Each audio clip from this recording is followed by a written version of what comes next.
The sky was still bruised with the last shade of night when Travis Whitmore pulled into the quiet Connecticut cul-de-sac, the Mercedes he'd borrowed from a friend humming softly beneath him. His shirt was wrinkled, his breath sour with the scent of whiskey and someone else's perfume. Dawn washed the street in a cold silver light, the kind that exposed everything you tried to hide. He checked his reflection in the rearview mirror, rehearsing the lie he planned to feed his pregnant wife the moment he stepped inside. But the lie died in his throat, because parked directly in front of his house was a Rolls-Royce Phantom, its engine still running, low and steady like a heartbeat. The sight didn't fit the quiet neighborhood. It didn't fit his life. And it definitely didn't fit the story he'd been spinning about being the successful, responsible husband. The back door opened, and what stepped out froze Travis in place. First, the long, tailored coat of Cole Harrington, the Manhattan real estate CEO Travis had only seen in Forbes features. Then the small, trembling hand of Madeline "Maddie" Brooks, his 7 months pregnant wife. Cole wasn't touching her inappropriately. No, he was steadying her, protecting her. Maddie held her belly with one hand, the other gripping the CEO's arm for balance. Her face was pale, tired. Nothing like the warm, gentle woman Travis had abandoned 12 hours earlier without a second thought. The neighbor's curtains twitched. A dog barked down the street. The universe seemed to hold its breath. Travis stormed forward. "Madeline, what the hell is going on?" His voice cracked, sharper than he intended. Maddie flinched. Cole didn't. His tone was calm, razor-controlled. "She nearly collapsed in Manhattan. I made sure she got home safely." Home. The word sliced through the air. Travis's pulse hammered in his ears. He wanted to shout, to accuse, to twist reality before it slipped out of his control. But then Maddie looked up, her eyes glassy, not with guilt, but with something far more dangerous: resolve. And before Travis could say another word, Maddie whispered something that made his world tilt completely off its axis. "I'm not coming inside with you, and the reason why will destroy everything Travis thinks he controls." Maddie Brooks had once believed her life would bloom gently, the way her mother's garden did every spring back in Missouri, quietly, patiently, beautifully.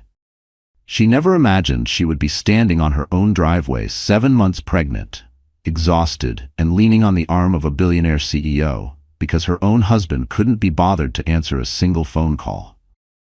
But that morning, as the cold air stung her cheeks, Maddie felt something crack inside her. Something she had spent years trying to protect. People often mistook Maddie for fragile. Maybe it was because she was soft-spoken, or because she listened more than she talked, or because she carried a gentleness that felt out of place in a world obsessed with speed and sharp edges. But she hadn't always been this worn-down version of herself. Before Travis, she had been a rising landscape architect, designing rooftop gardens that softened the Manhattan skyline. She had worked late nights with passion, not fear, scribbling sketches with dirt-smudged fingertips and a heart full of dreams. Then she fell in love. Travis Whitmore had seemed different at first, steady, charming, someone who promised her a future built on partnership. He used to bring her hot chocolate during her long design shifts. He used to brag about her talent, telling friends she would change the way New York breathes. But somewhere between marriage, mortgages, and miscarriages, he changed. Or perhaps he simply revealed who he had always been. After their first pregnancy ended in heartbreak, Travis withdrew. Maddie tried to hold their world together, thinking grief made him distant, thinking time would heal him. But time didn't heal Travis. It hardened him. He became controlling with money, critical of her work, suspicious of her friendships. Every time she tried to speak, he reminded her that she was too emotional, too sensitive, too much trouble. And then she got pregnant again. This child was her hope, her miracle, her second chance. She tried to be careful, tried to be calm, tried to keep the peace. Even when Travis stopped coming home early, even when she smelled unfamiliar perfume on his shirts, even when he dismissed every concern with a cold, rehearsed smile, she tried. God, she tried. But last night, while she struggled with severe dizziness on a Manhattan sidewalk, Travis was out drinking with his mistress. She had called him twice. Then 3 times. The 4th call went straight to voicemail. Panic had blurred her vision. The contractions weren't real ones, just stress, the doctor later said. But the fear had been enough to buckle her knees. And that was when Cole Harrington appeared. The CEO was leaving his Park Avenue office when he saw her slump against a column. Maddie had tried to wave him off with embarrassment, but Cole wasn't a man who ignored someone in distress, especially not a pregnant woman trembling with fear. He got her water. He helped her sit. He called his driver. He waited with her until the dizziness passed, his voice low and steady, grounding her breath by breath. No judgment, no questions, no entitlement, only kindness, something she hadn't felt from her husband in a very long time. Now, standing before Travis, Maddie felt the weight of everything she had endured pressing against her ribs. But beneath that weight, something else flickered. Strength. And when Travis took a step toward her, fury twisting his mouth, Maddie finally raised her chin and spoke the words she had swallowed for far too long. "Travis, I know what you did last night." And the proof she's about to reveal will shatter his entire facade. The Whitmore house sat at the end of a quiet tree-lined cul-de-sac, its white columns and manicured hedges pretending to belong to a perfect American dream. To the neighbors, it was the kind of home that suggested stability, morning coffees on the porch, Christmas wreaths on the door, and a husband who brought his pregnant wife roses just because. But inside those walls, the truth had rotted long before the dawn Travis stumbled home. Maddie had once loved this house. She'd chosen the soft gray paint for the living room, spent weeks designing the backyard garden, and planted lavender along the walkway because she wanted the scent to greet her children one day. She had imagined birthdays, backyard sprinklers, tiny muddy footprints on the deck. This home was supposed to be the start of everything good. But today, as she stood before it with Cole beside her, it felt like a stage built for lies. Cole took in the surroundings quietly. The crisp Connecticut air carried the faint scent of pine and distant wood smoke, the kind of morning where people jogged with golden retrievers and waved at passing cars. Everything looked like a postcard, except for the woman trembling beside him. Inside the house, the setting was even worse. Maddie had stopped noticing it, but Cole did immediately. The coldness, the silence, the way nothing in this home felt lived in. Travis had curated the house the way he curated his reputation. Polished, controlled, expensive but empty. The marble counters, the spotless floors, the stage throw pillows, all surface, no soul. Cole had seen 1,000 homes like this through his real estate empire. Homes that looked perfect but felt wrong, lonely. Homes where the owners lived more for strangers' approval than their own peace. But the detail that struck him hardest was the nursery. He saw it when Maddie, still lightheaded, opened the door to rest for a moment. Soft yellow walls, untouched baby clothes still with tags, a crib assembled but never used. It should have been a sanctuary. Instead, it looked like a promise someone never intended to keep. "What happened to the rocking chair you wanted?" Cole asked gently. Maddie hesitated. "Travis said it was unnecessary. He told me not to buy anything until he approved it." Cole's jaw tightened. Maddie continued, almost apologetically, as if she needed to justify her husband's neglect. "He said it was better to wait, that I always overspend, that I don't understand money the way he does." Cole didn't respond. He didn't have to. The truth hung in the room like smoke. Downstairs, the setting shifted, from quiet sadness to brewing danger. Travis paced the kitchen, slamming cabinet doors, muttering curses under his breath. The coffee machine blinked the same message it had blinked for months. Add water. Somehow it felt symbolic. A house that needed refilling. A marriage running dry. He glanced out the window toward the driveway where the Rolls-Royce still idled. The sight filled him with a burn he couldn't name. Rage, fear, the unraveling of control. When Maddie descended the stairs again, Travis straightened, face tightening into a mask of false concern. "You're home now," he said. "We'll talk privately." But Maddie didn't move toward him. Instead, she stepped closer to Cole. And Travis noticed it, the shift. The tiniest movement that told him his power over her was slipping. And then Cole opened his mouth to reveal something Travis never expected. Something that would turn the entire house into a battlefield. Travis Whitmore had always been talented at pretending. Pretending to be the loving husband. Pretending to be the rising star attorney. Pretending to be the kind of man who deserved a beautiful house, a pregnant wife, and the admiration of an entire neighborhood. On the surface, He carried himself with the polished confidence of someone who believed his life was perfectly under control. But the truth, rotting beneath the charm, was that Travis was drowning.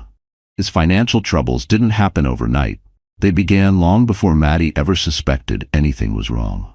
A series of reckless investments, stock trades made on impulse, gambling disguised as portfolio building.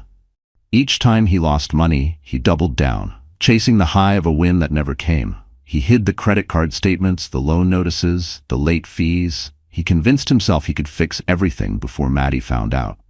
Then she got pregnant. Instead of grounding him, the baby terrified him. The responsibility, the cost, the possibility of being exposed as the failure he secretly feared he was. And so he spiraled further, working late, drinking more, searching for distractions that made him feel powerful again. That was when Harper, the 23-year-old intern, entered his life. She was everything Travis thought he needed.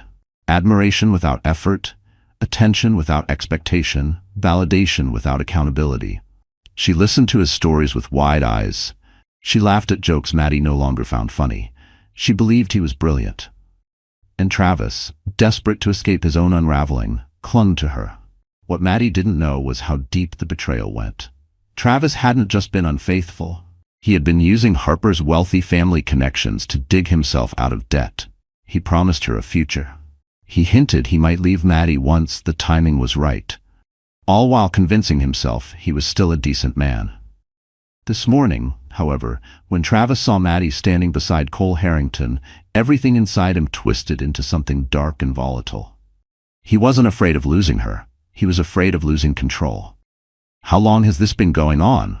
Travis snarled, stepping toward them. Cole didn't flinch. "Careful." Maddie instinctively placed a hand on her belly, and the gesture ignited Travis's temper further. "Oh, please," he scoffed. "Don't act like you're the victim here." Cole stepped forward then, not aggressively, but with a firmness that warned Travis the conversation was no longer his to command. "She collapsed in Manhattan last night," Cole said. "You didn't answer her calls." "That's none of your business," Travis barked. But a flicker of panic betrayed him. Cole's expression remained calm, almost surgical. "I'm making it my business because your wife needed help and you were nowhere. But there's something else you should know, Travis, something you've been hiding from her for far too long." Maddie turned sharply toward Cole, confusion tightening her brow. "What is he talking about?" Cole glanced at her, eyes softening. "The house, Maddie." Travis went still, completely still. Cole continued, voice low but steady. "You didn't know, did you?" Maddie's heartbeat thudded painfully in her ears. "No what?" she whispered. Then Cole revealed the truth Travis had been terrified of. "Your husband signed papers to sell this house without telling you." Travis lunged forward, rage exploding, and what Maddie does next will stun both men into silence. The moment Cole revealed Travis's secret, the air in the living room shifted. It felt heavier, tighter, as if the walls themselves were bracing for the explosion that was about to happen. Maddie stared at her husband, her fingers trembling against her swollen belly. She needed Travis to deny it, to tell her Cole misunderstood, to give her even the smallest reason to believe she hadn't been living in a house built on lies. But Travis said nothing. His jaw flexed. His eyes darted from Maddie to Cole, calculating, cornered. And that silence, more than any shouted confession, told Maddie the truth. "You were going to sell our home?" Maddie's voice was barely above a whisper, but the betrayal inside it filled the room. Travis threw up his hands. "Oh, don't be dramatic. It wasn't finalized." "That's not what he asked," Cole replied, his tone calm, controlled. "You signed the listing agreement last month." Maddie staggered back, gripping the back of a chair to steady herself. Last month. That was around the time Travis accused her of being too clingy, because she wanted to attend his office charity gala together. The same night he canceled on her and claimed he had the flu, except he didn't have the flu. He had Harper. Emotion rushed through Maddie, fear, hurt, disbelief, but beneath it all something new burned. Anger. A quiet, simmering anger that felt almost unfamiliar after years of swallowing her pain. "Why?" she finally asked. "Why would you do that to me? To us? To our baby?" Travis scoffed. "Don't make this about the baby. You've been using that as an excuse for everything." Cole inhaled sharply, but Maddie lifted her hand, signaling him not to intervene. This was her moment. An excuse? Maddie repeated, her voice trembling. I was in the ER 2 months ago and you never showed up. You said you fell asleep. Travis shrugged. I told you, I was tired. Cole's eyes darkened, but Maddie pressed on. And last night, I was dizzy and alone on a Manhattan sidewalk, calling you over and over. You're exaggerating, Travis snapped before she could finish. You always exaggerate. You're emotional. Cole probably misunderstood too. He doesn't know how you get. There it was. The weapon Travis used every time, painting her as unstable, dramatic, overly sensitive. A tactic so familiar that Maddie felt her lungs tighten with the weight of years spent questioning her own reality. I'm 7 months pregnant, she said softly, and you left me alone. Again. Travis rolled his eyes. You survived, didn't you? Stop acting like a victim. You have no idea how much pressure I'm under. Maddie blinked. Pressure? He was talking about pressure? Before she could respond, the front door suddenly opened without a knock. Harper stepped inside. Her heels clicked sharply against the hardwood floor, her mascara smudged, her expression pale with something that looked like regret or fear. She clutched a folder in her hands, her fingers shaking around it. Travis, she whispered. We need to talk, now. Travis's face drained of color. Cole's brows lifted, and Maddie, gripping the edge of the counter for balance, felt her pulse hammer in her throat. Harper took a breath, eyes flicking to Maddie. I'm sorry, she said quietly. But you deserve to know everything. She opened the folder. Inside was the one document that would destroy whatever lies Travis had left to hide behind. Harper's hands trembled as she placed the folder on the kitchen island. Papers slipped out, scattering like fallen leaves. Bank statements, private emails, a photocopy of the signed house sale authorization, and a receipt from an upscale Manhattan hotel for a romantic package dated the night Maddie was in the ER. For a moment, the room was silent. Not the peaceful kind. This was the heavy, suffocating quiet that comes before a storm tears everything apart. Travis lunged forward. Harper, what the hell are you doing? But she stepped back, shaking her head. I can't lie for you anymore. I thought you were going to leave her. You told me she was controlling, that she was unstable. Maddie felt the words stab deep. Unstable. The same label Travis had used for years when she cried, worried, or questioned him. A word that made her doubt her own sanity. Harper looked directly at Maddie now, eyes softening. I didn't know she was pregnant. You never said a word about a baby. Travis scoffed. Desperate. It's none of your business. She always. Stop, Harper cut in, surprising everyone, even herself. Just stop. Last night you told me you wished she'd just get it over with so you could start a real life with me. Maddie's breath hitched. Cole's jaw clenched. Travis paled. That's not what I meant, he snapped. She twists everything. Harper swallowed hard. And you told me you needed her name on everything until your debts cleared, that she was worth more to you on paper than in your life. The words didn't just land, they detonated. Maddie felt her knees weaken. She reached for the counter, trying to keep herself upright as her world tilted. She'd known Travis was selfish. She'd known he was drifting. But she never imagined he saw her, his wife, the mother of his unborn child, as nothing more than a financial asset. Tears pricked her eyes, hot and humiliating. Maddie, Travis said, voice suddenly soft, fake soft, the tone he used when he wanted something. She's lying because she's upset. You know how young girls get. Cole stepped forward, voice sharp as broken glass. Don't you dare blame her. You did this. Every part of this. Travis turned on him. Stay out of my marriage. It stopped being just your marriage, Cole replied, when you left her collapsing on a sidewalk while you were with someone else. Travis's rage flared. You think you're some kind of hero? You don't know what she's like. She's needy. She cries over everything. She's always in pain or sick or stressed.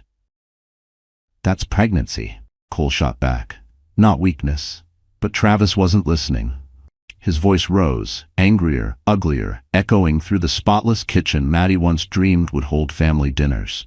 You don't get it. I'm the one carrying everything. I'm the one who decides what happens in this house. She should be grateful I've stayed this long. Something inside Maddie snapped then, quietly, cleanly, like a thread that had held too much weight for too long. She lifted her head, tears drying into resolve. No, she whispered. You don't get to speak for me anymore. Travis looked at her, startled by the strength in her voice. And before he could respond, Maddie reached into Harper's folder, pulled out one specific document, and it was the one Travis never imagined she would find. The one that could ruin him, publicly, professionally, and legally. Maddie's fingers tightened around the document she had pulled from Harper's folder.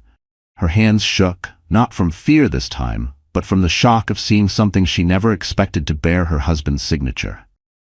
A power of attorney transfer, and not just any POA. A document granting Travis full control over her medical decisions in the event of an emergency, signed and dated during her first pregnancy, the one that ended in heartbreak. Maddie had no memory of signing it. She had been on bed rest then, barely able to stand, let alone read legal paperwork. Her eyes scanned the lines again, stomach twisting. Travis hadn't just planned to sell their home. He had legally positioned himself to decide whether she received care, treatment, or nothing at all. "Where did you get this?" Maddie whispered. Harper swallowed, nervous. "He kept copies of everything in his desk. I saw him pull this out last week when he thought you might go into early labor," he said. She hesitated, glancing at Travis. "He said it would be easier for everyone if things didn't work out." Maddie's knees nearly buckled. Cole caught her elbow immediately, steadying her with a quiet, grounding presence. Travis stepped forward, palms raised. "That is not what I said." "She's twisting my words." "You forged my signature," Maddie said, voice breaking but unmistakably clear. Travis froze. "What? No, you signed that yourself. You were just emotional. You don't remember." "Don't," she whispered. "Not this time." Cole's expression hardened into something colder than concrete. "You played God with your wife's medical rights. Do you understand what that means legally?"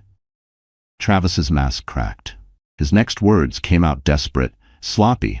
"I didn't do anything wrong. I just needed control." She was hysterical back then, and I was the only one thinking clearly. Someone had to make decisions. Maddie stared at him, tears filling her eyes, but not falling. "Not anymore." "You mean someone had to make decisions for you," she said softly. "Someone had to protect you from the inconvenience of a sick wife, a pregnant wife, a grieving wife." "That's not fair," Travis began. Cole cut in sharply. "Fair? You endangered her life, and her babies." Travis pointed an accusing finger at Cole. "Oh, please. You think you're the hero here? You're obsessed with her. Picking her up in your limo, acting like some savior." "I picked her up because you didn't," Cole said evenly. "Because while she was collapsing, you were in a hotel with someone half your age." Harper looked down, shame flooding her face, but she didn't deny it. Travis sputtered, words failing him. Maddie felt everything closing in. The betrayal, the realization, the years she'd begged for scraps of affection. The weight of it all pressed onto her chest until she could barely breathe. "I trusted you," she whispered. "I trusted you with my life, with our child's life. And you still should." Travis insisted, reaching toward her. Cole stepped between them instantly. Travis's voice twisted into something darker. "You're my wife, Maddie. You're not going anywhere." For the first time, Maddie didn't shrink back. "No," she said. "I'm not your anything anymore." Her voice didn't tremble. Her hands didn't shake. And for the first time in years, Travis looked genuinely afraid. Before anyone could respond, Maddie picked up her phone, dialed a number, and when the person on the other end answered, the entire room fell silent, because this call would change everything for everyone involved. Maddie's fingers tightened around her phone as the call connected. Her voice, soft but steady, filled the kitchen. "Hi, Dr. Whitaker? Yes, I'm safe, but I need to discuss something important, in private." Cole watched her with a mix of worry and admiration. Travis, on the other hand, stiffened, realizing the call wasn't to the police or a friend. It was to her OBGYN, the very doctor who would have copies of her records, signatures, and anything that might expose his forged medical documents. "Maddie, hang up," Travis snapped, but she didn't. "I'll come in today," she continued calmly. "And I need copies of every document, including anything with my signature." Travis lunged forward, but Cole blocked him. "Don't touch her." When Maddie ended the call, the air shifted again. Not from fear this time, but from awakening. She wasn't crying anymore. Her breathing had steadied. Her shoulders, once slumped beneath years of gaslighting, now sat squarely, the posture of someone realizing she mattered. For the first time in a long time, she wasn't shrinking to make someone else comfortable. Travis sensed the change too. "What is this?" he demanded. Some kind of act? You think calling your doctor is going to fix anything? You're not leaving this house. Maddie looked at him, her eyes quiet but unyielding. I already left the moment you chose everyone but me. Harper shifted uncomfortably, guilt clouding her expression. Maddie, I'm sorry, she whispered. I didn't know the things he was hiding. Maddie didn't respond, but she didn't need to. The silence said everything. Cole stepped closer, not too close, not possessive but protective in the delicate way a good man recognizes a wounded woman's space. You don't have to stay here, he said. There are other options, safe ones. Travis barked a bitter laugh. With you? Oh, that's rich. You think I don't see what you're trying to do? You think I'm stupid? No, Cole replied, voice cool as steel. I think you're dangerous. The word struck Travis like a slap. Dangerous? I'm her husband. And yet, Cole said calmly, I'm the one who showed up. That was the truth Travis couldn't outrun. Not with lies, not with shouting, not with manipulation. You can't steal my wife, Travis spat. Cole didn't break eye contact. I'm not here to steal anyone. I'm here because she needed help, something you didn't bother to give. Travis's face contorted, but before he could open his mouth again, Maddie spoke, her voice clear, steady, and stronger than either man expected. I'm done fighting for someone who never fought for me. Harper covered her mouth as if the words hit her too. Travis stared at Maddie with a mix of anger and disbelief. You're making the biggest mistake of your life, he warned. You need me. You can't survive without me. But Maddie finally saw it, the empty threat behind the words, the fragility behind the rage, the weakness behind the cruelty. No, she whispered. I just needed to believe in myself again. Cole nodded once, as if affirming a vow she didn't know she'd made. Before Travis could respond, the front door opened, this time with a loud, firm knock. A shadow filled the doorway. A uniformed figure stepped inside. And Maddie realized someone she never expected to see was now standing in her home, holding documents that could end Travis's freedom for good. Officer Daniels stepped across the threshold, his expression solemn and unreadable. He wasn't just any officer. He was the same one who had responded months earlier when Maddie suffered complications during her first pregnancy. He remembered her. He remembered the fear in her eyes. And now, he remembered the husband who never showed up at the hospital. Mrs. Whitmore, he greeted gently, nodding at her swollen belly. We need to speak with you.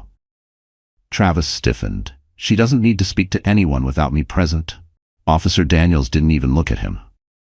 This isn't about you, Mr. Whitmore. This is regarding a complaint filed by your lender and a notarized allegation of signature fraud. The room froze. Travis's face drained of color. Maddie's heart thudded. Cole stepped slightly closer to her, instinctively protective. Harper inhaled sharply. They know? Officer Daniels opened the folder he carried. Inside were documents stamped with the lender's seal, and a photocopy of the forged signature Travis had hoped no one would ever question. Your handwriting appears on multiple legal and financial documents. But Mrs. Whitmore's medical file indicates she was heavily sedated during the date those signatures were made. The truth hit like a hammer. Travis's voice cracked. That's a misunderstanding. She signed them. She just doesn't remember. Maddie stepped forward, her voice soft but powerful. Stop lying, Officer Daniels continued.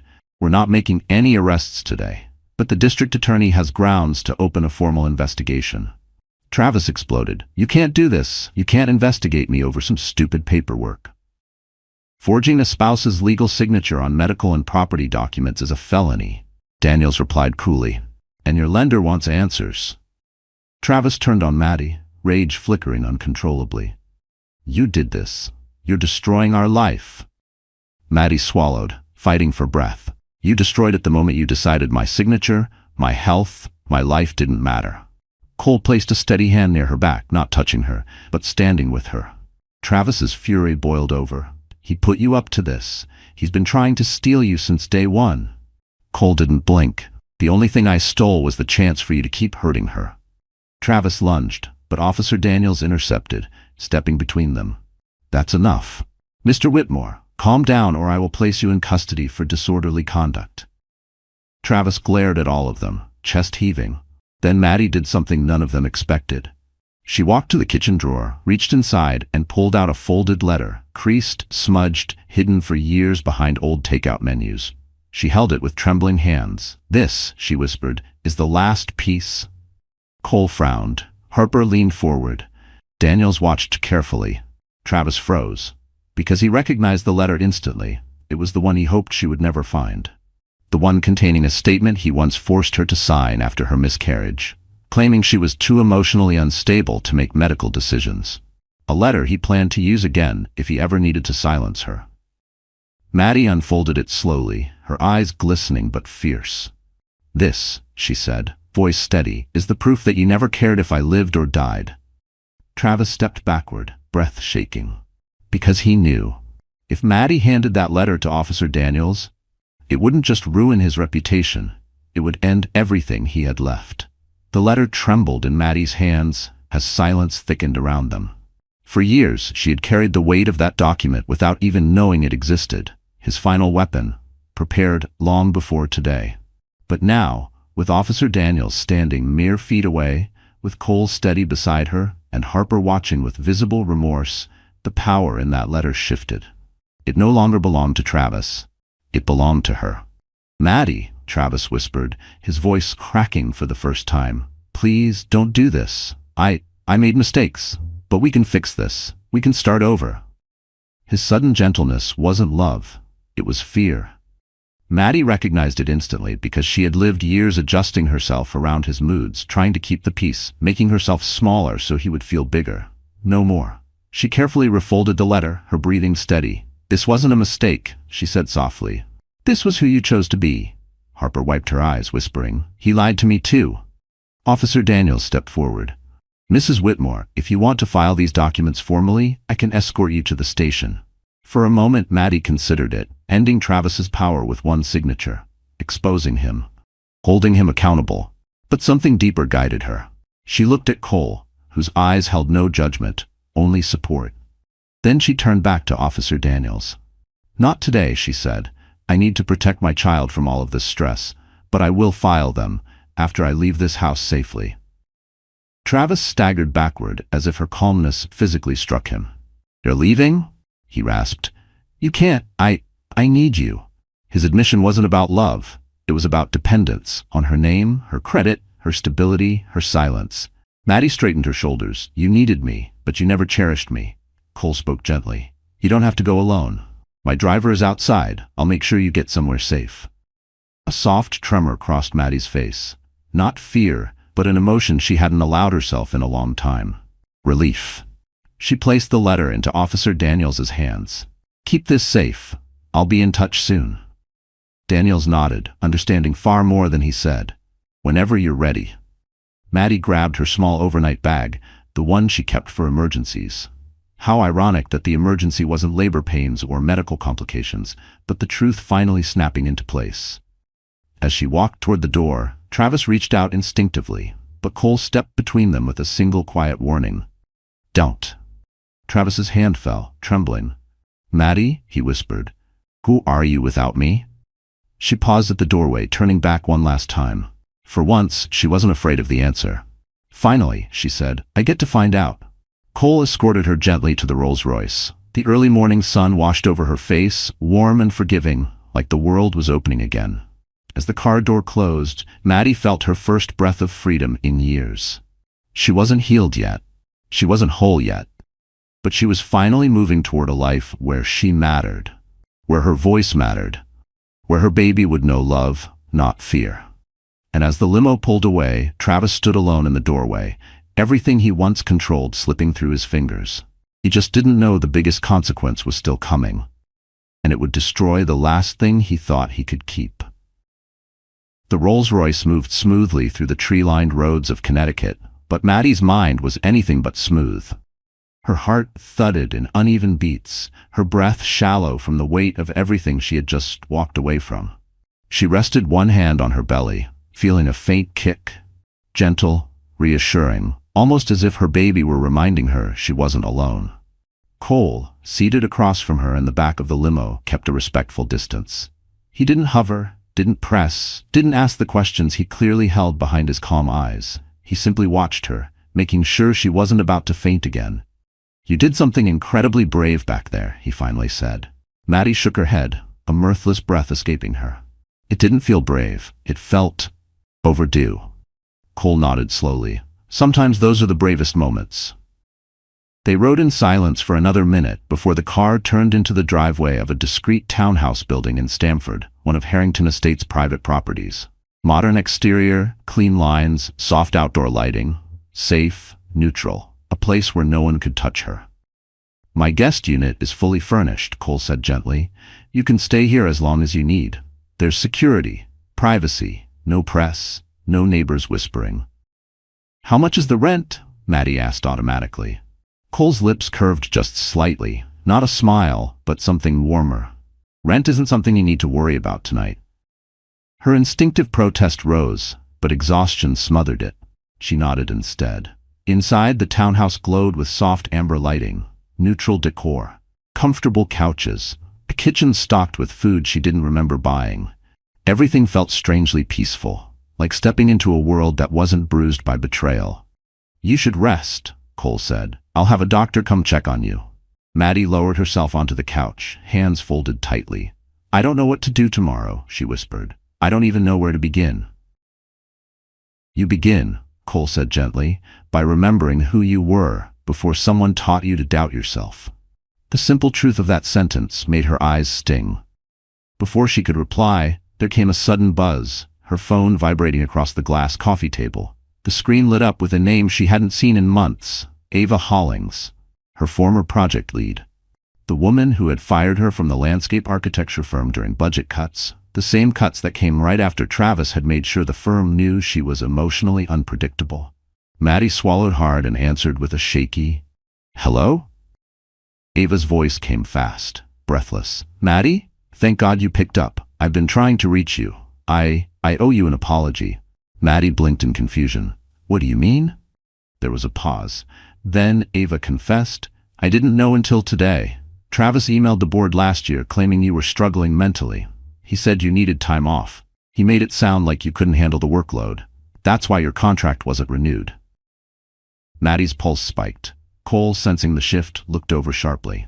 Ava continued, "I only found out because someone forwarded me the file he sent. You need to know? Your rooftop garden design? The one the firm said wasn't approved?"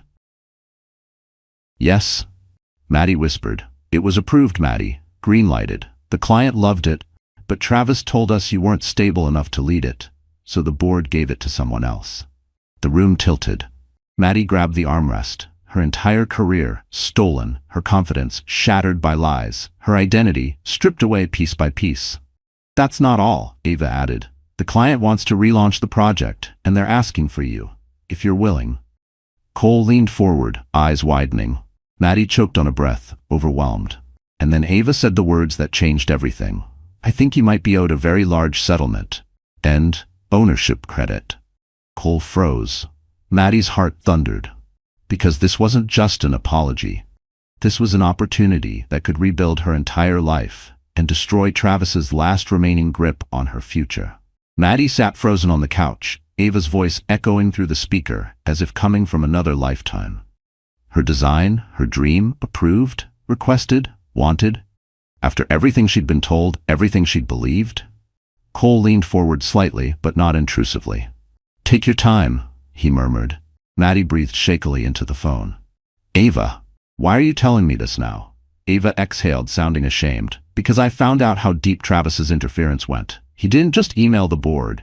He met privately with 2 partners, implying you were having post-traumatic emotional episodes. He claimed you begged him not to tell anyone. He made it seem like he was protecting you." Maddie's stomach twisted. That was exactly how he'd made her feel at home. Fragile, incapable, misguided. And he had spread that lie to her professional world too. Ava continued, "We trusted him. He was articulate, persuasive, seemed genuinely concerned. But when the new lead designer presented your rooftop plan, we knew something was wrong. It had your voice all over it. So you fired me," Maddie whispered. "We thought you needed rest," Ava said. "We thought we were helping. But once I saw the emails, everything clicked." Another pause. "I am truly sorry, Maddie." Silence sat heavy in the room. Then Ava's tone shifted, firmer. brighter. The client wants to reopen negotiations next week, and they specifically asked whether the original designer would be available. I didn't give them an answer yet. Maddie swallowed. Why? Because I needed to know if you were ready to come back, and because, if what I've seen is accurate, you're entitled to compensation. Compensation? Maddie echoed. Yes, Travis's interference cost you income, credit, and an entire project cycle. If you pursue this legally, you could receive a substantial settlement. And if you rejoin the project, this time properly credited, you'd be the headline designer on a $12 million development. Cole's brows lifted. Even he looked impressed. Ava added, and Maddie? They want to meet at their New York penthouse. High profile, press might attend. Maddie's pulse accelerated. A public redemption, a career rebirth. A chance to reclaim the voice she had forgotten she had. I'll be there, she said, her voice steadier than she expected. Just tell me when. After she hung up, she sat quietly, absorbing everything. Her body trembled, not with fear, but with the shock of possibility. Her child kicked softly, as if sensing her shift. Cole finally asked, "How do you feel?" Maddie looked up at him, tired, terrified. Then, more quietly, but hopeful. Cole smiled gently. "Hope looks good on you." She blushed, looking away. "I don't know what tomorrow holds." "You will," he said, "and whatever it is, you won't face it alone." Before she could answer, another vibration buzzed on her phone. Maddie froze when she saw the sender, an unknown number. But the preview line read, "I know what Travis did. We should talk." Her heart stopped. Cole's eyes narrowed. "Who is it?" Maddie opened the full message. It wasn't from Harper. It wasn't from Ava. It wasn't from a blocked number Travis might use. It was from Travis's father, a man she hadn't spoken to in years, someone who had always kept his distance. Her breath hitched. Cole read the look on her face instantly. What does he want? Maddie's fingers trembled as she whispered, "He says he has proof of something Travis never wanted me to discover." The room went still. Because whatever this new secret was, it had the power to collapse Travis's entire world for good. Maddie stared at the message glowing on her phone screen, her pulse thundering in her ears. Travis's father. A man who seldom spoke, seldom visited, and rarely involved himself in his son's life unless it meant protecting the Whitmore family name. For him to reach out now, after years of silence, meant something was deeply wrong. Cole watched her expression shift from confusion to tension to something close to dread. "What did he say?" he asked quietly. Maddie read the message aloud, her voice trembling. "Maddie, I'm sorry. I didn't know how bad things had gotten. I have documents you need to see. Travis lied to you. About more than the house. About your first pregnancy." Cole froze. "What does he mean?" Maddie didn't answer, not because she didn't want to, but because her mind had suddenly gone numb. She remembered the pain of her first miscarriage as if it were yesterday. The panic, the ambulance ride, the hospital lights blurring above her.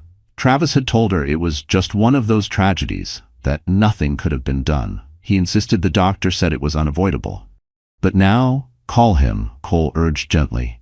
Her hands shook as she dialed. The line clicked, and an older man's voice came through, strained, remorseful, raw. "Maddie, thank you for answering. I wasn't sure you'd pick up." "Mr. Whitmore," she whispered. "What's going on? What did Travis lie about?" A heavy sigh filled the silence. "I never liked how Travis treated you, but I didn't realize the extent of it until yesterday. I was cleaning out the office safe and found medical papers, documents he hid." "What kind of documents?" Maddie asked, heart pounding. There was a pause. Then, "The doctor's report from your first pregnancy." Her breath caught. "But I saw that report." "No," he corrected softly. "You saw the version Travis gave you." Cole's eyes widened with anger. He reached out, not touching her, but grounding her through sheer presence. "What did the real report say?" she whispered. Another long pause. "Maddie, your miscarriage wasn't unavoidable. The doctor recommended overnight monitoring. You should have been admitted, but Travis signed a refusal for treatment." The room tipped sideways. Maddie clutched the edge of the couch. "He told them," the older man continued, voice cracking, "that you were dramatic, that you exaggerate pain. He said you didn't need the hospital. He signed you out against medical advice." Maddie's vision blurred. "I didn't even know he signed anything." "You were sedated. You weren't supposed to be discharged." Cole closed his eyes, jaw tightening with fury. Mr. Whitmore continued, guilt heavy in his tone. I thought Travis was stepping up, taking care of you. I didn't realize he'd lied. I'm so sorry, Maddie. I've already arranged for the documents to be overnighted to your location. They will prove everything. Maddie swallowed, breath shaking. Why are you helping me? There was a long silence. Because, he finally said, voice soft and broken, I failed my wife once by staying silent. I won't fail you too. The line ended. Maddie lowered the phone slowly, tears finally spilling, not from weakness but from the agony of truth.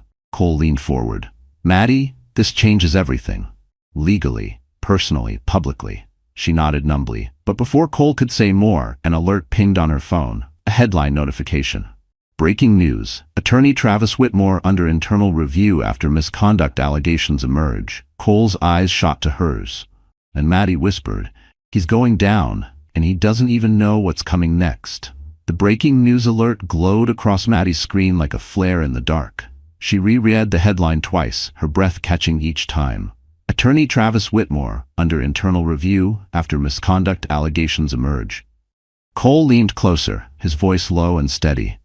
This is just the beginning. Everything he built on lies is starting to collapse. Maddie didn't smile. There was no joy in seeing the destruction of a man she once believed she'd grow old with. But there was a quiet justice in watching truth rise where manipulation had ruled for too long. The article detailed an anonymous complaint filed at Travis's law firm. Anonymous, but Maddie knew exactly where it came from. Harper sat in an HR office that morning, hands shaking, eyes red, but willing to tell the truth. Her apology had been genuine, but this was bravery. Cole's voice pulled her back. Are you ready for the fallout? I don't know, she admitted softly, but I'm done being afraid of it. Her phone buzzed again. This time, it was Ava. Ava, the board just contacted me. Travis called them panicking. He's demanding to know if you're filing a lawsuit. They didn't tell him anything, but he's furious. A strange calm settled in Maddie. Of course he is, she murmured. For once, he can't control the narrative. Cole studied her with quiet admiration. You're stronger than you think. She didn't feel strong, but she felt awake. That afternoon, Cole arranged for a private driver to take her to Dr. Whitaker's office. He insisted on riding along, not hovering, just present. The city moved past outside the tinted windows. Familiar streets she once walked as a hopeful designer, now blurred by the weight of her new reality. Inside the clinic, Dr. Whitaker greeted her with genuine relief. I'm so glad you're safe. I've been worried. Maddie swallowed. There's something I need to see. The doctor nodded slowly, as if she already suspected. She brought out a locked file, Maddie's records from her first pregnancy. When she opened it, Maddie felt her chest tighten. There it was. The Against Medical Advice discharge form. Travis's signature, bold and confident, written on a night she had been too weak to sit upright. Cole, standing behind her, inhaled sharply. He signed away your care. A tear slid down her cheek. He signed away our child. Dr. Whitaker placed a gentle hand on Maddie's shoulder. We reported that incident to hospital administration. But Travis told them you refused care. We had no reason to question the husband's statement at the time. Of course, because Travis wasn't sloppy, he was strategic. Maddie wiped her tears. Can I get copies? Dr. Whitaker nodded. I'll have them ready within the hour. When they stepped back outside into the sunlight, Maddie felt lighter and heavier all at once. Cole watched her thoughtfully. You don't have to decide anything today. Lawsuit, press release, settlement, you get to choose your pace. She nodded, grateful. For once I actually do. Just then her phone rang again. Not a text this time. A call. The caller ID made her freeze. Whitmore and Stone Law Group. Managing partner Cole raised an eyebrow. His firm? Maddie answered with a tentative, hello? A stern voice replied, Mrs. Whitmore, we need to speak with you immediately. It concerns your husband and the evidence against him. There's something you haven't seen yet. Maddie's pulse skyrocketed. What evidence? She whispered, the voice lowered gravely. The kind that could put him behind bars. The managing partner's voice carried a weight that made Maddie's stomach twist. This wasn't the tone of a man calling to protect his firm.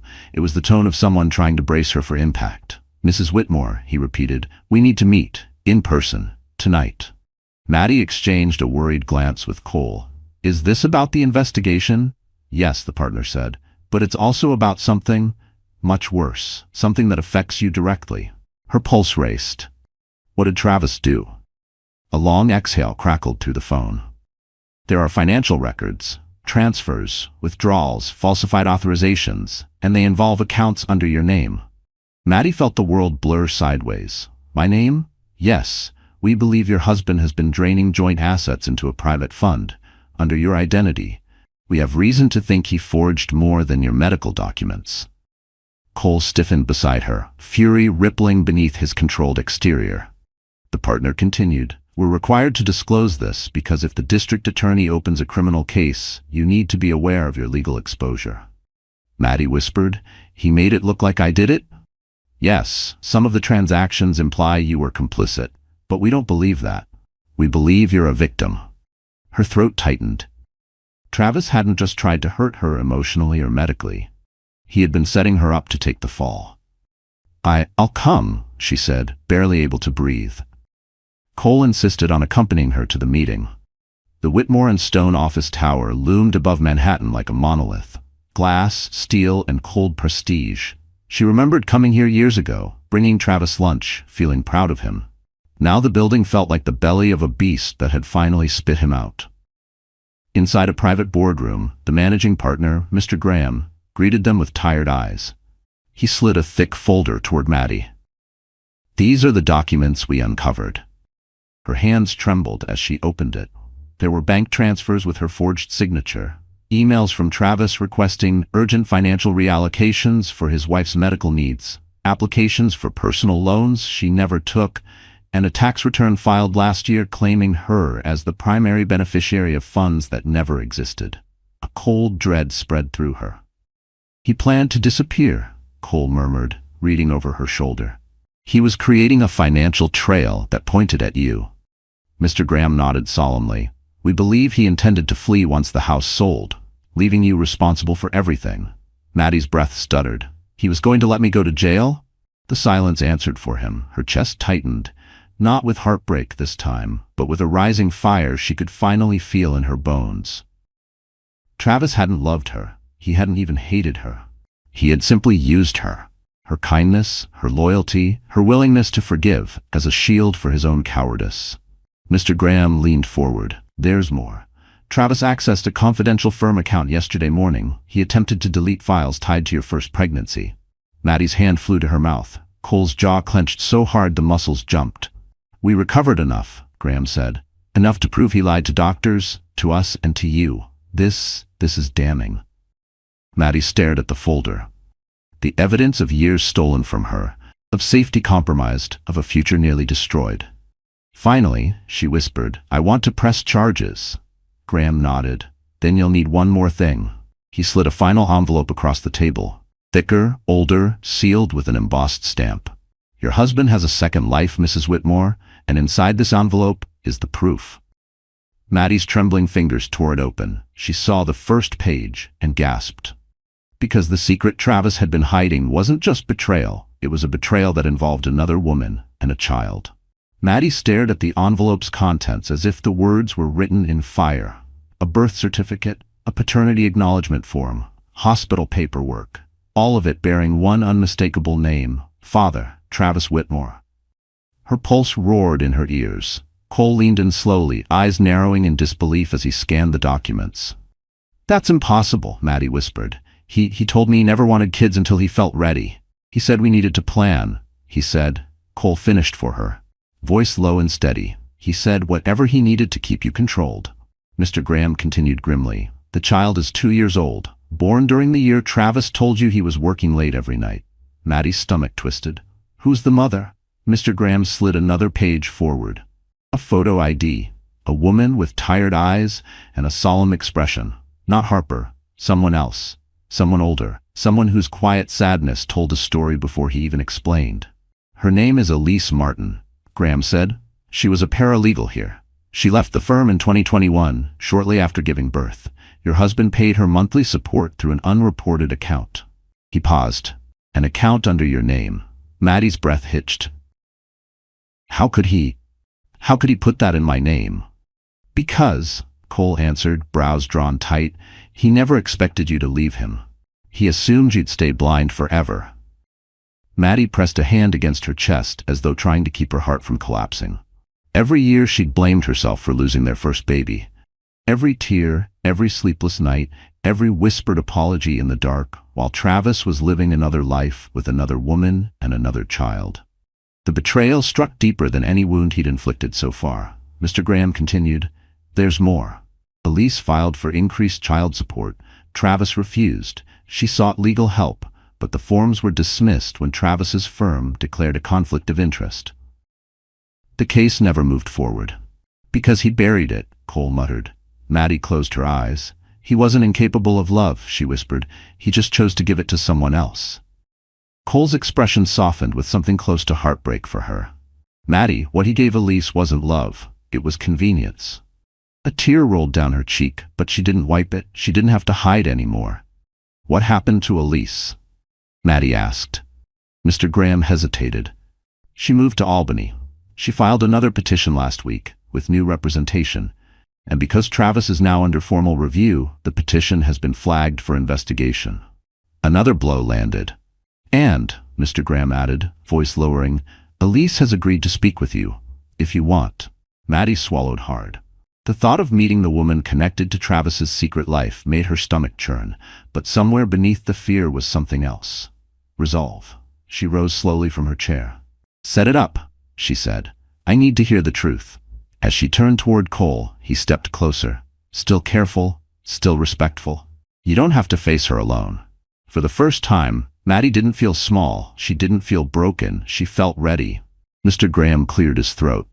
"One more thing, Mrs. Whitmore. Your husband knows the investigation is expanding. We believe he's becoming unstable." Cole's eyes sharpened. "What do you mean?" Graham slid a printed email across the table, sent 30 minutes earlier. "From Travis Whitmore. Subject, you can't hide her from me." Cole snatched the page, muscles tightening. Maddie's blood ran cold. And then Mr. Graham delivered the final warning. "Travis is looking for you, Mrs. Whitmore, and he's not alone."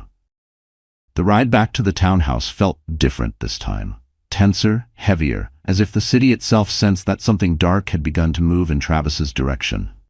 Maddie clutched the seatbelt across her belly, her mind racing with the revelations of the past hour. The forged accounts, the secret child, the lies he layered over her life like wet cement. But now, there was something new to fear. He was looking for her. Cole watched her from the opposite seat, jaw set, eyes sharp with the kind of vigilance she'd never seen a man carry for her.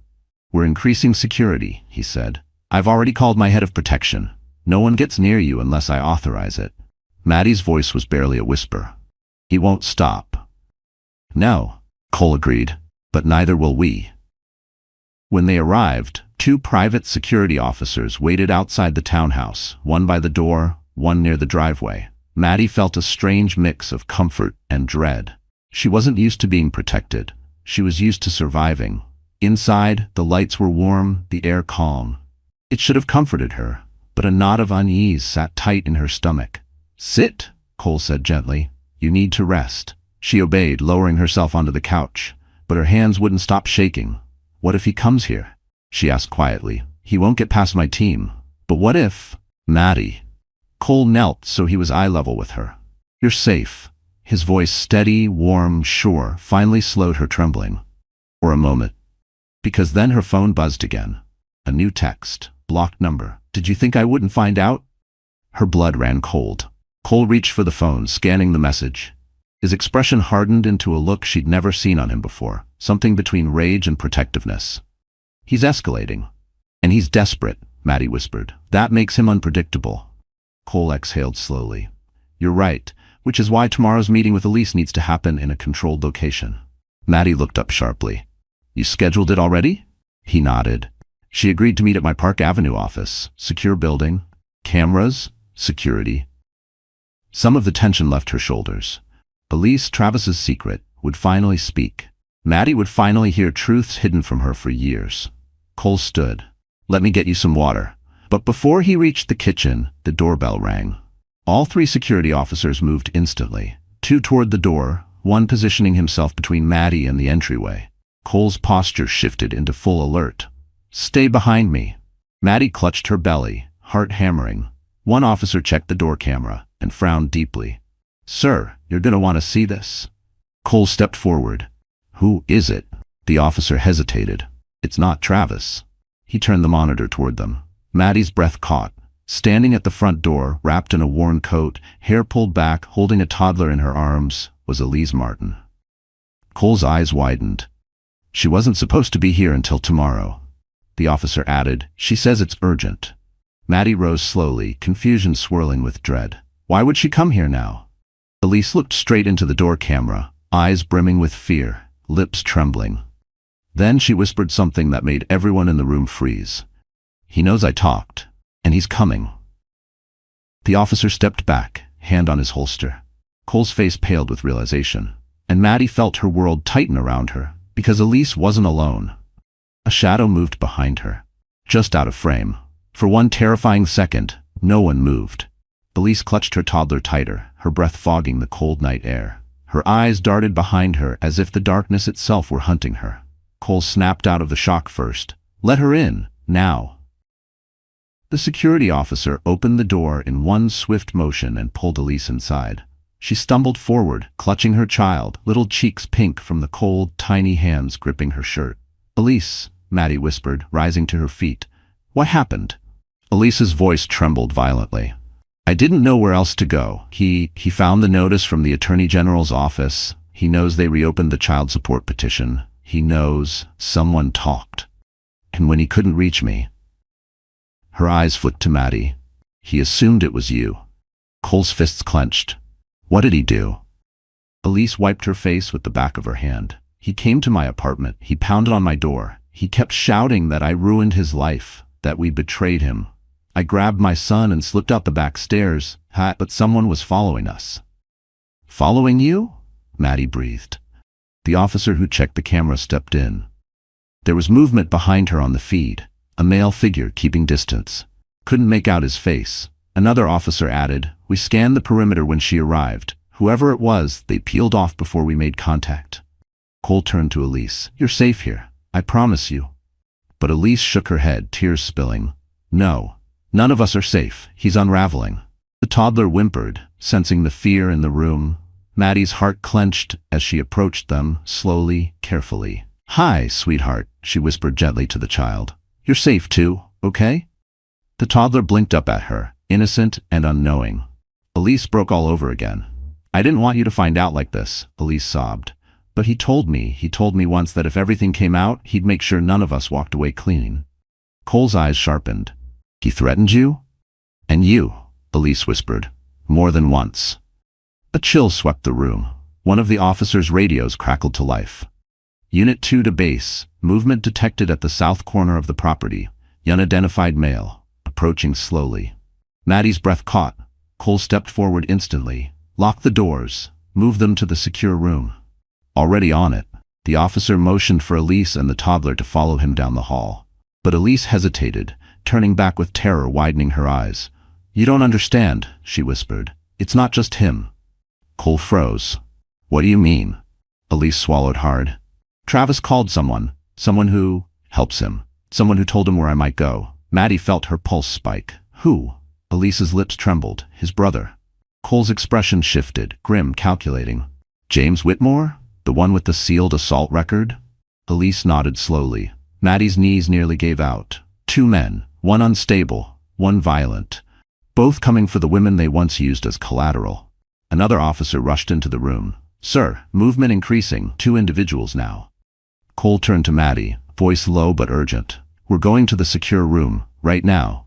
But before they could move, the security monitor flickered. A grainy figure appeared on screen, then another. And then, a familiar voice boomed through the outdoor speaker system, warped by static but unmistakably filled with rage. Maddie, open the door. You're coming with me, now.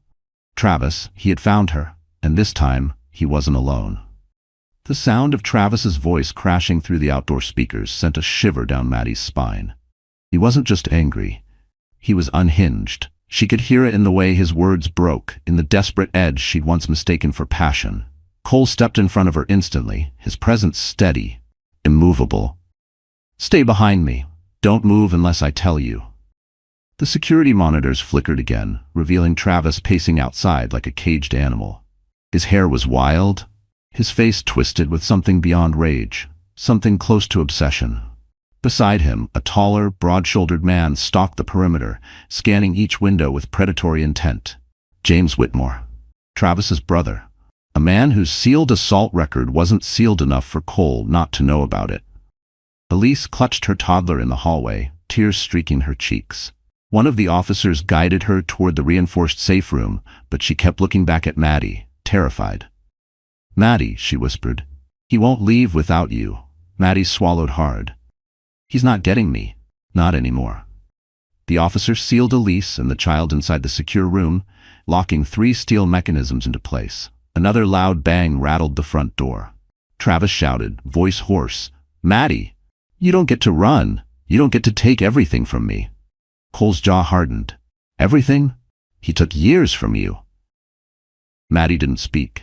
She stared at the monitor, watching the man she'd once loved unravel in real time. James kicked the door, testing its strength. Then he leaned close to Travis, saying something the cameras couldn't catch. Whatever it was made Travis's face contort. Another bang, and another. Cole motioned to the lead officer. "Prepare to call PD backup, now." "Yes, sir." Travis screamed again, spit flying, eyes wild. "You think you can hide behind him? Behind money? Behind security? Maddie, open the door before." He cut off abruptly, because the driveway lights flicked on, all of them. Then, the sound of multiple engines. 3 black SUVs pulled up silently, headlights slicing through the dark. James stepped back. "Travis, this wasn't part of the plan." Travis spun around, panicked. What is this?" Cole exhaled slowly. "My security team, the real one." The SUV doors opened in unison. 6 men in tactical gear stepped out, moving with clean, efficient precision. Travis staggered backward, shock slicing through his fury. You can't do this. This is illegal." "No," Cole said calmly. "Threatening a pregnant woman and a child is illegal." One of the tactical officers raised a speaker device. "Travis Whitmore, James Whitmore, step away from the house now." James snarled, grabbing Travis's arm. "We're leaving. Now." But Travis tore free, shaking his head violently. "No, she's mine. She owes me." He didn't get to finish, a sharp command. Bright floods of tactical lights hit Travis and James from all angles. Travis shielded his face, screaming. Inside the townhouse, Maddie's knees buckled. Cole caught her instantly. "It's okay," he whispered. "This ends tonight." But then, before the tactical officers could reach them, James shoved Travis aside, bolted toward the side of the house, and smashed something metallic against the basement window. A pipe, a gas line valve. Cole's eyes widened in horror. "No, don't." The camera flashed white as a spark ignited. A roar thundered through the speakers, and then, the entire side wall of the townhouse exploded into flames. Maddie screamed. Cole shielded her with his body. And outside, through the fire and smoke, Travis stepped forward, silhouetted in the blaze, and he was coming straight for her. The explosion tore through the side of the townhouse like a violent scream, sending sparks into the night sky. Maddie felt the shockwave hit her chest, knocking the breath from her lungs. Cole wrapped both arms around her, shielding her belly as debris shot across the living room. The alarms blared. Smoke curled beneath the ceiling like dark, accusing hands. "Maddie, stay low," Cole ordered, guiding her behind the marble island. Security stormed in, their voices sharp and controlled. But outside, through the haze, through the flickering flames, Travis emerged. His face was streaked with soot, eyes wild, clothes torn.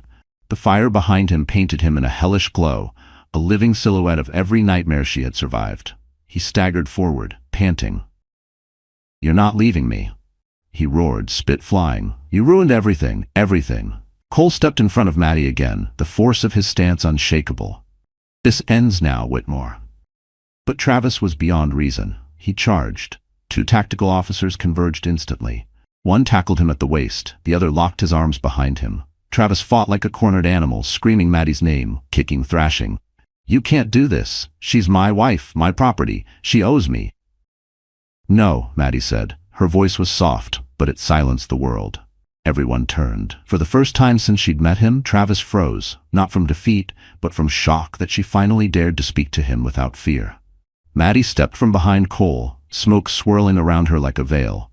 One hand braced her belly, the other clutched the back of a chair for balance. "I don't owe you anything," she whispered. "Not my life, not my voice, not my child."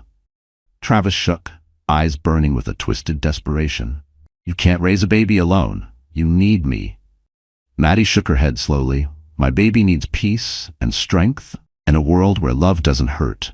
She took a final breath, steady, calm, absolute. "And that world will never include you."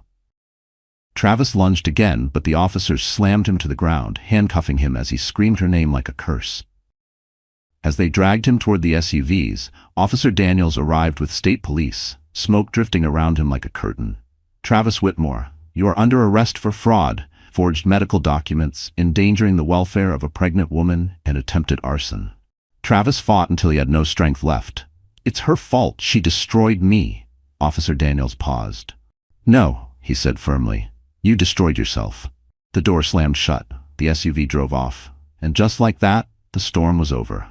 Hours later, Maddie sat wrapped in a blanket as firefighters controlled the remaining embers. Elise and her child were safe. James had been captured 2 blocks away. Cole stayed beside Maddie the entire time, never once leaving her side. When the first quiet moment finally came, Maddie exhaled shakily. "It's over," she whispered. Cole looked at her, not the broken woman he first helped into a hospital lobby, but the stronger one forged tonight through fire and truth. "Yes," he said gently, "and now, your life gets to begin." 6 months later, Maddie stood on a rooftop overlooking Manhattan. Her rooftop, her project, her name, Madeline Brooks, lead designer, engraved on the entry plaque.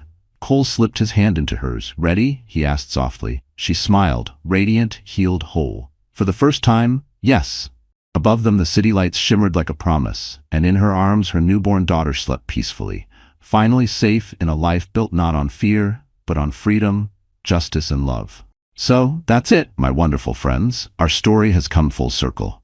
And if you're still here with me right now, listening all the way to the end, then something in this journey must have touched your heart. Maybe in a quiet way, maybe in a painful way, maybe in a way you didn't expect. And that's okay. Stories heal us because they remind us of what we forget. That strength can exist in the softest places, and that walking away is sometimes the most courageous thing a person can do. You know, the Stoics used to say, "What stands in the way becomes the way." Maddie's suffering didn't break her, it shaped her. And maybe that's true for you too. Maybe the things you survived weren't detours. Maybe they were the path you were meant to walk, so you could finally meet the strongest version of yourself. And if this story held your hand for even a moment, if it helped you breathe a little deeper, or see your own worth a little clearer, then I'd love for you to like, share, and subscribe. It helps our little community grow, and it lets me keep telling stories that sit with you long after the screen goes dark. We're in this together, always.